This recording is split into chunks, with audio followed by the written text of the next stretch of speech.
Magandang gabi po sa inyong lahat. Magbabalik ulit tayo dito sa ating munting channel guys. Ayan, para mapag-usapan ulit ng coins kung magkano ang kanyang presyo sa ating mga online selling. Isa naman tayong kolektor. Ayan, hilig natin talaga mangulikta ng barya. Kaya ako tayo nandito, nagbibigay po ng kanilang mga presyo. Ayan, magandang gabi po sa inyong lahat.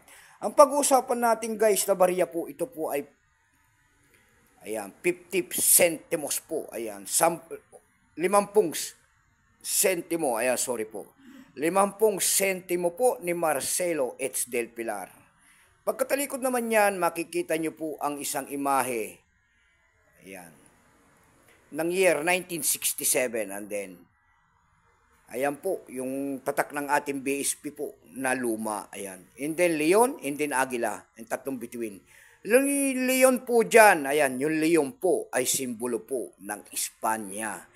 Yung Agila po dyan ay simbolo po ng Amerika. Yung tatlong bituin po ay sagisag sa atin, Luzon, Visayas, Mindanao, and then Republika ng Pilipinas.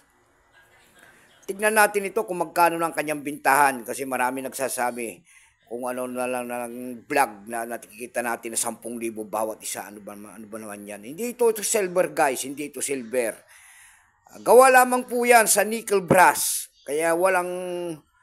Kaya walang special dyan.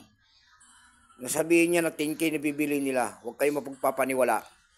Ayan, kasi yan po ay composition niyan ay nickel brass lamang. Buti kung silver yan.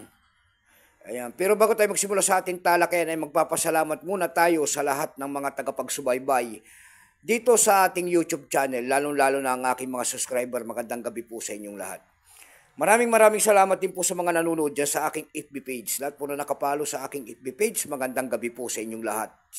Maraming salamat po sa mga tagapagsuporta ko dyan. Ayan. Yun naman po sanang hindi nakapag-subscribe at gusto nyo ang ganito mga topic po about coins. Anyayaan ko lang sana kahit malaking tulong na po ubagay ang inyong magagawa. Tulad na lamang po sana ng pagpindot ng ating subscribe button, like and share para ma-update ko naman kayo sa mga bago ko pang ilalabas na video about coins. Ito po ang ating pag-uusapan po, ayan, 50 sentimo ni Marcelo H. Del Pilar. Itinigil naman ang paggamit sa barya na ito ng Pilipinas noong January 2, 1998. Ayan. Ito pong year 1967 na ito ay Philadelphia Mint, minted in 1968 kung tawagin nila. Ito po ay 41%. Kung ilang peraso pong ginawa dyan sa barya na yung hawak natin, ito po ay 20 million. Ayan, may appraisal na price na po yan doon sa ating numista kung tawagin ng ating mga kolektor. Ayan, nabubulol na tuloy. Yung kanyang almost circulated po ay 47. Ang circulated din ay 47. Dako naman tayo sa kanyang price. Doon sa ating eb.com, ayan, meron tayo nakita nagbebenta nito ng rare coins daw. Ayan, $16 po, ayan. Meron na rin tayo nakita doon nagbebenta nito ng $9.56. Meron din tayo nakita doon ng $6.99. Dako naman tayo sa Carousel PH sa pangalawang website. Sa Carousel PH naman po, mayroon tayo nakita nagbebenta nito ng 4 na piraso po. Binebenta niya ng 250 pesos. Meron naman tayo nakita doon year 1967, binebenta niya rin ng 250 pesos. Meron naman tayo nakita doon na 900 pesos na nagbebenta niyan.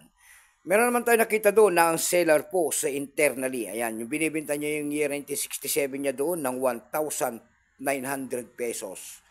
Kaso nga lang, 2 piraso rin ang kanyang binibenta. Ayan lamang po ang ating may babaging kanyang presyo po. Keep safe po sa inyo lahat and God bless.